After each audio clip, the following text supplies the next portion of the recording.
was terribly precarious. She had quarrelled with Lady Linlithgow, and had been taken in by her old friend Lizzie, her old enemy might perhaps be a truer expression, because of that quarrel.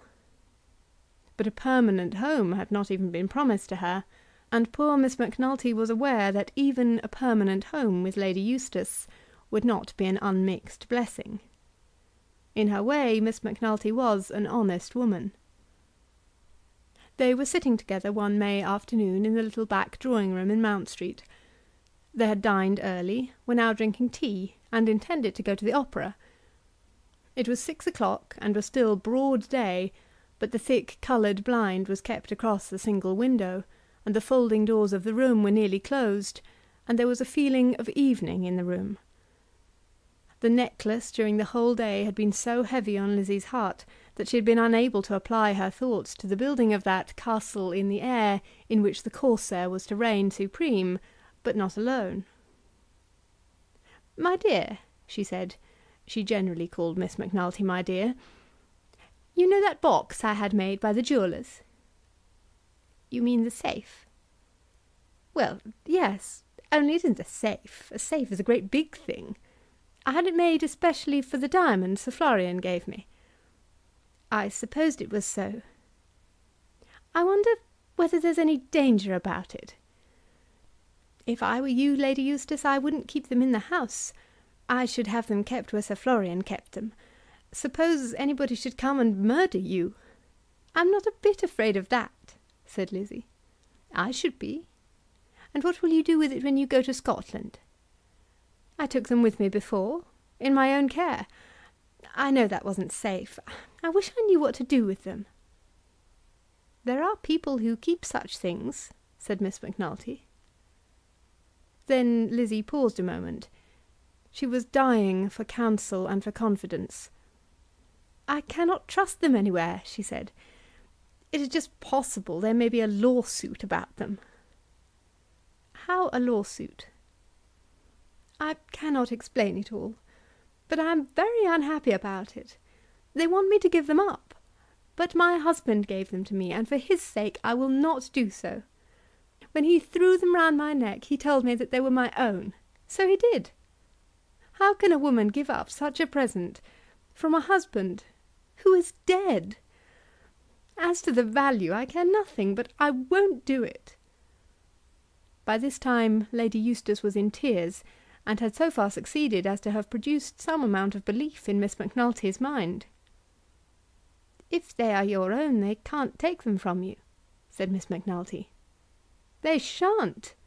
They shall find that I've got some spirit left." Then she reflected that a real Corsair lover would protect her jewels for her, would guard them against a score of Camperdowns. But she doubted whether Lord Fawn would do much in that way.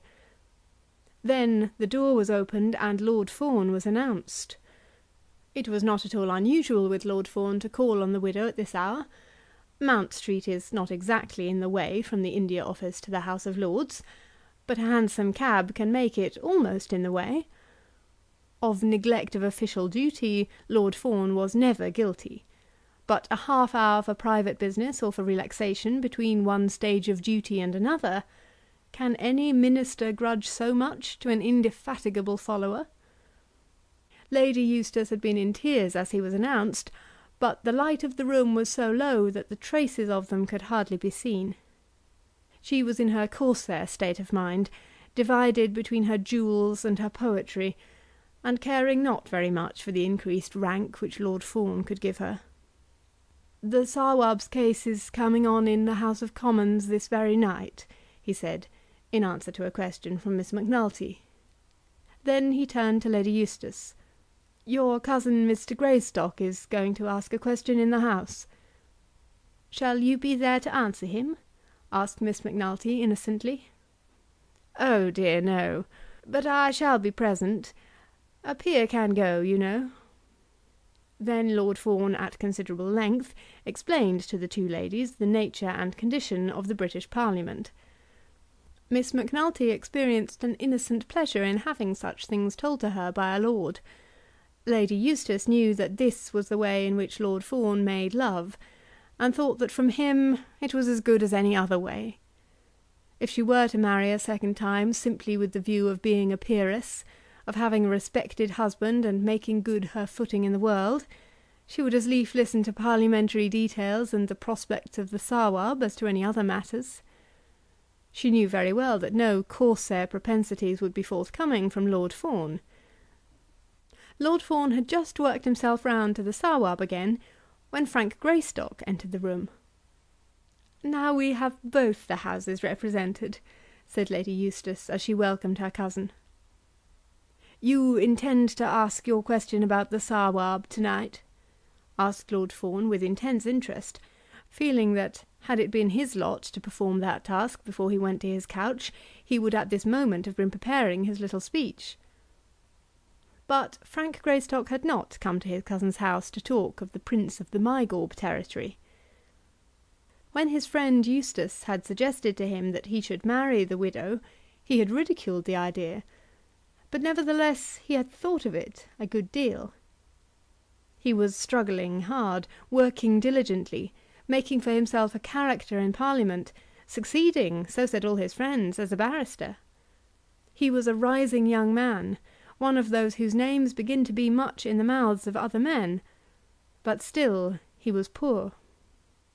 It seemed to himself that among other good gifts that of economy had not been bestowed upon him. He owed a little money, and though he owed it, he went on spending his earnings.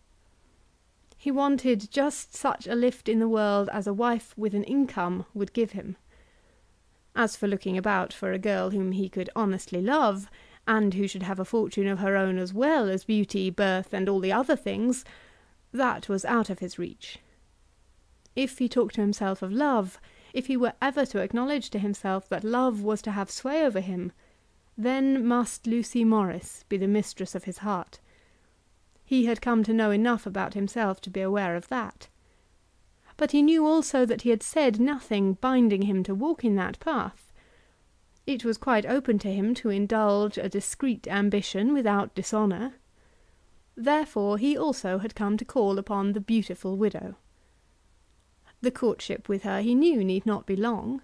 He could ask her to marry him to morrow, as for that matter to day, without a feeling of hesitation. She might accept him or might reject him, but, as he said to himself, in neither case would any harm be done. An idea of the same kind flitted across Lizzie's mind as she sat and talked to the two gentlemen.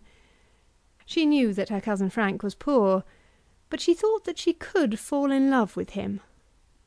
He was not exactly a Corsair, but he was a man who had certain Corsair propensities.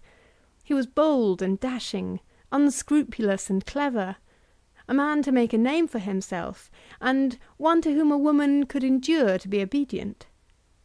There could be no question as to choice between him and Lord Fawn, if she were to allow herself to choose by liking.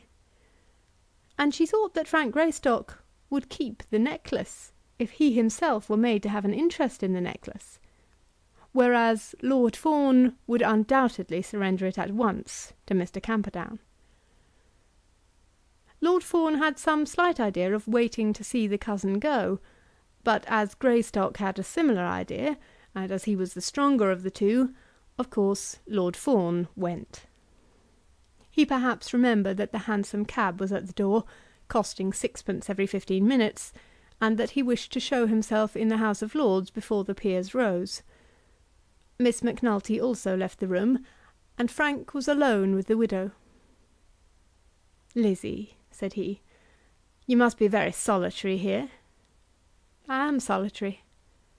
"And hardly happy." "Anything but happy, Frank. I have things that make me very unhappy. One thing that I will tell you if you'll let me." Frank had almost made up his mind to ask her on the spot to give him permission to console all her sorrows, when there came a clattering double knock at the door. "They know I shall be at home to nobody else now," said Lady Eustace. But Frank Greystock had hardly regained his self-possession when Miss Macnulty hurried into the room and, with a look almost of horror, declared that Lady Linlithgow was in the parlour. End of chapter 5.